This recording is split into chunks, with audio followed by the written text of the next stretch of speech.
Hi everyone, I'm Colette Harrison. I'm Development Officer for Sector Support at Community Foundation in Tyne and Wear in Northumberland. So today we're going to be demystifying trusteeship. So first of all, what is a trustee? So gov.uk states, trustees have overall control of a charity and are responsible for making sure it's doing what it was set up to do. So what does that mean? You're there to make decisions in the best interest of the charity and its beneficiaries. You do everything for the charity within the law, with good decision making financially, and making sure that everything you do is on mission for the charity and why it exists. Ultimately, as a trustee, your privilege is to shape a charity's future. So the Charity Governance Code. This code is used by charities registered in England and Wales, and it's founded on 7 principles. So first of all, organisational purposes, that you know what the charity does and why it does it. Good leadership, every decision made with integrity, and the decision making takes account of risk and control of that risk. Every board must be effective, which means having a broad range of skills and skills that are relevant to the organisation, and lived experience, again, that's relevant to the organisation that you're serving. Everything must be in the spirit of equality, diversity and inclusion, and that goes from being inclusive in relation to the beneficiaries of the organisation, but also that everyone within the board is respected as part of the team. Everything must be done with openness and accountability. It's important that you're able to explain to anyone in the community what you're doing, why you're making those decisions, and what the organisation aspires to do. So your legal duties. Trustees have 6 legal duties, and they are as follows. So to ensure the work of the charity is for public benefit, to ensure compliance with the charity's governing document and the law, to act always in the charity's best interest with no personal gain, manage the charity's resources responsibly, to act with reasonable care and skill, and to ensure the charity is accountable. So in terms of preparing for a role, you must consider these 3 things, I think. Your skills, so what it is that you'll offer to an organisation in terms of hard skills. So is it marketing? Is it legal expertise? Is it that you're a really great strategic thinker? Think about what it is that you can offer that is really tangible to that organisation. Think about your experience. So what is the perspective that you will bring that perhaps is unique to you, that nobody else is able to bring to that role? What is it that, in addition to the skills that a board might be recruiting for, what is that you will bring as an individual to add real value to the charity? And what are your ambitions? It's really important that if you're giving your time to an organisation and your expertise, that you know how that trustee role can fulfill your own ambitions and aspirations. So think about what it is you want to achieve for you in that trustee role. So let's think big. What is your dream role, and how do we focus the search? So first of all, think, is it a geographical community that you want to support? That could be your very local community. It could be a community that you care passionately about. It could be a national geographical community. Think about where it is that you want to focus your time in terms of physical location. It might be a community of interest. So that could link people across the whole country, across the whole world. It could be a particular need, a niche need in your local area, but think about who it is. So we've looked at the geographical area. Now think about who it is within the community who you really want to support. And that may be, going on to the next point, a specific cause, or it may be something that you feel isn't given enough support currently, and we can help to find the charity that will give you the opportunity to shape the future support for that demographic or that area. Think about, are you contributing a specific skill? Perhaps this will be the starting point for identifying an organisation you want to support. It may be that you offer financial expertise, and actually that's the most important thing to you, that you're offering that expertise to a charity rather than the cause itself. And of course, you must care about the charity, but perhaps your first step towards that trustee role is because of the specific skill that you bring.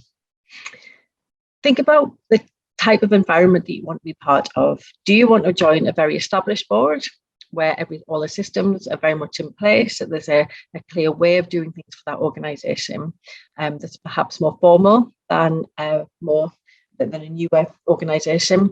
So do you want to join a very established board? or are you seeking a hands-on role?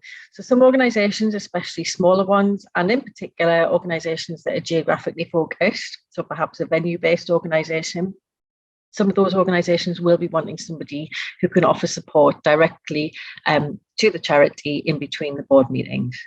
So think about whether you have the time to commit more than just the board meetings in preparation for the board's decision making. And do you understand the liability?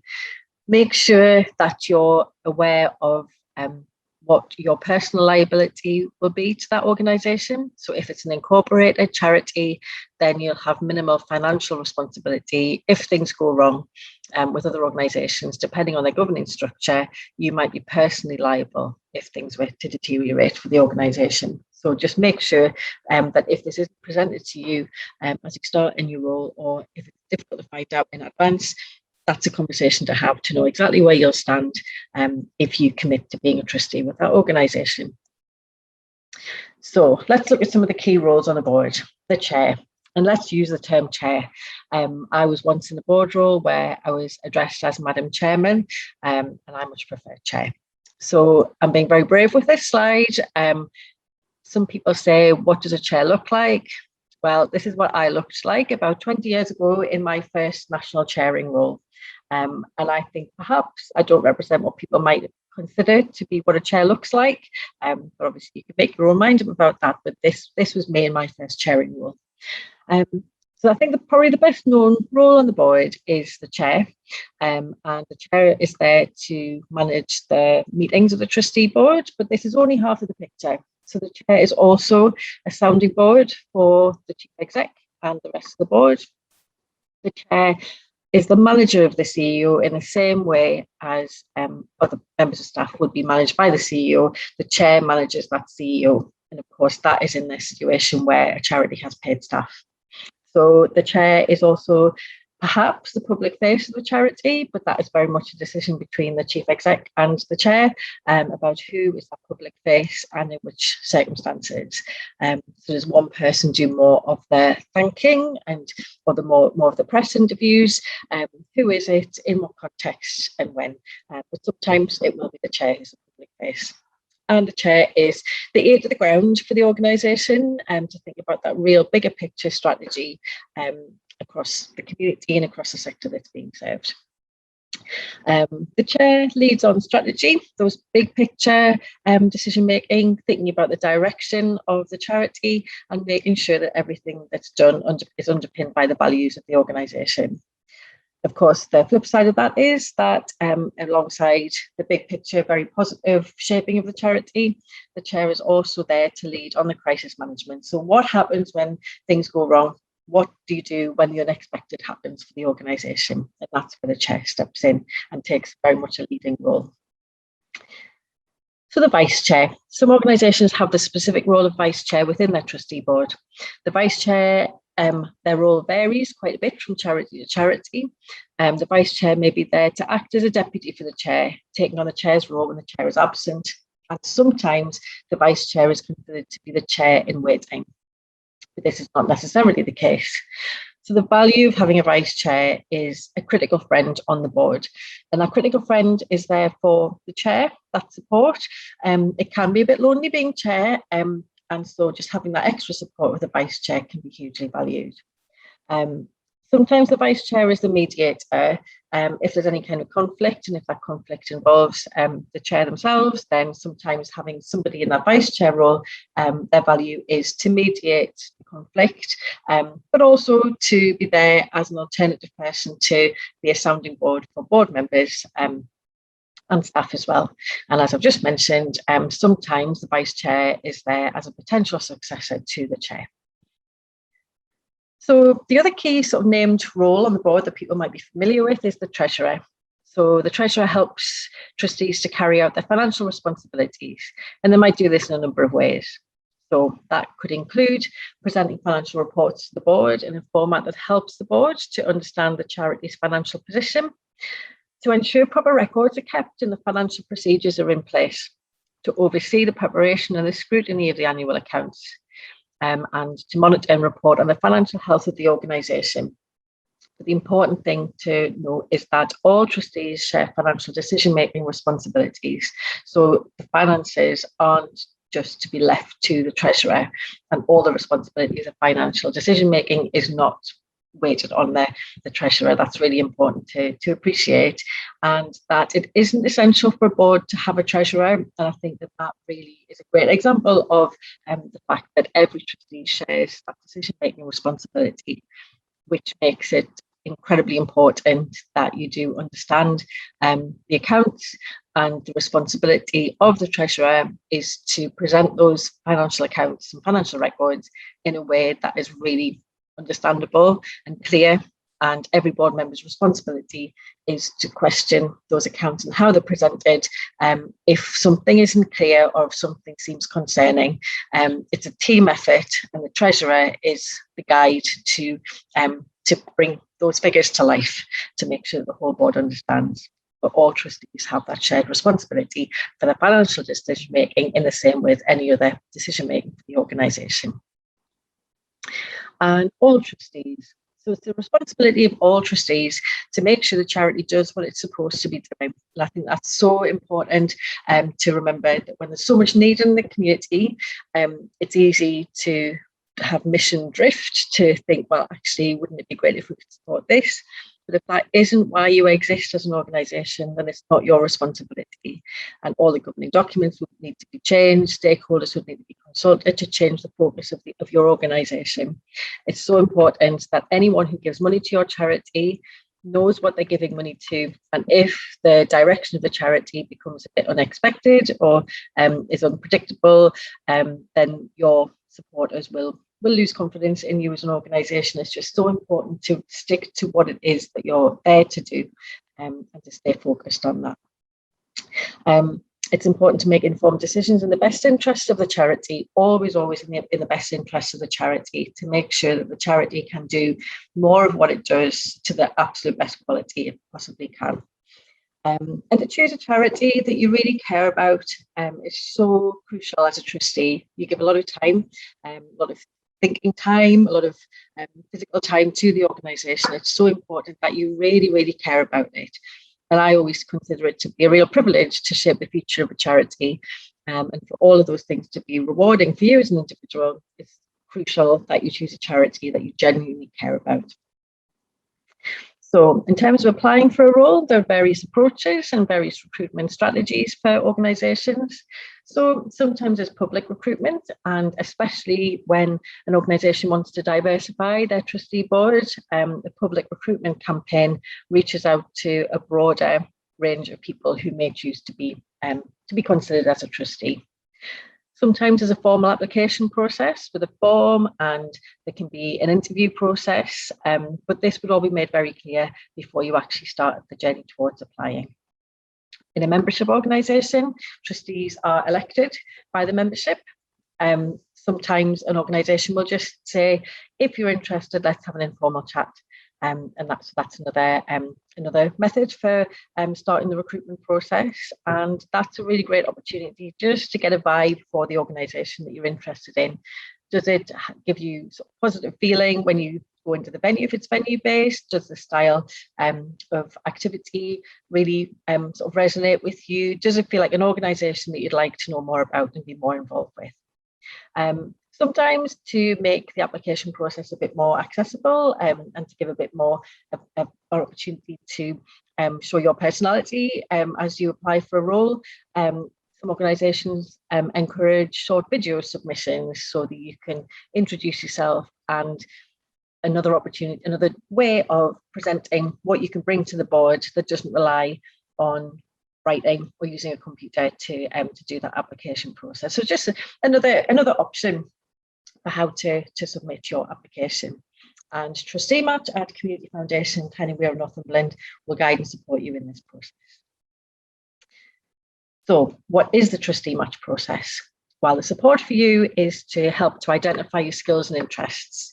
It's often easier for somebody else to see what you can bring to a role than identifying your own skills, but obviously your interests, you'll know what really fires you up, and that's just so important to combine the two what is it you can contribute to the organisation and what really fuels your passion. My role would be to suggest to the organisations who are seeking your skills and expertise and lived experience, and we can gradually narrow down the opportunities and the roles that might be of particular interest to you. I use the word cheerleading purely because I feel like that is a big part of my role, to make sure that you are given just a really positive introduction to the organisation. I will promote what you would bring to that organisation as an individual, and support you throughout the process to make sure that you're valued for your unique contribution. Where there's an organisation or several organisations that you're particularly interested in, I'd make an introduction with your consent and the consent of the organisation by email probably, and then that's your opportunity to arrange a conversation to find out a little bit more in your own time, with absolutely no expectation or obligation to take the next step.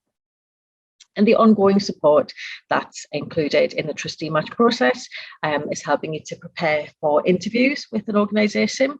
And that can sometimes include preparing questions to put to the organisation that when you have an interview with them. So if you're going for a job interview, you'll probably know enough about an organisation to have a few questions up your sleeve to put to the organisation at the end of the interview. But with a trustee role, especially if it's the very first time you've pursued a trustee role, it might be a bit more tricky to come up with some questions to ask. So we can sit together and put together some questions just to have ready for that point in the interview where you're asked for questions for them. And the last Friday of every month, we have a first trusteeship gathering at midday, and that is your opportunity to just meet other people who are considering a trustee role or early in their trustee role, to ask questions, to really explore the basics of trusteeship. So that might even be, what is a trustee and what does a trustee do? But we can, each month is very different depending on the people who attend. The conversation goes in a variety of ways, but it's just an inclusive space where we can all discuss trusteeship at its most basic, but also any of the questions that you want to bring. Every conversation is different, and you're welcome as many times as you'd like to return to the event. So just a few comments from our trustee match members. So one trustee said it was really valuable and inspirational to hear a presentation that was delivered by Trustee Match, and that they feel really fired up about finding a trustee position.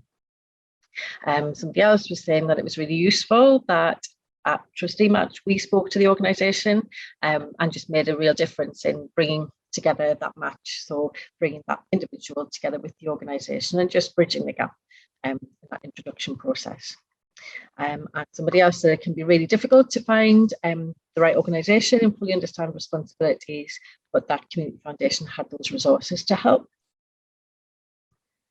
And there are our contact details, and it would be really, really brilliant to hear from you if you're interested in being a trustee. Do contact us with any questions, and we'd love to help you to find a really rewarding trustee role in the local area or further afield. Do get in touch. It'd be great to hear from you. Thank you.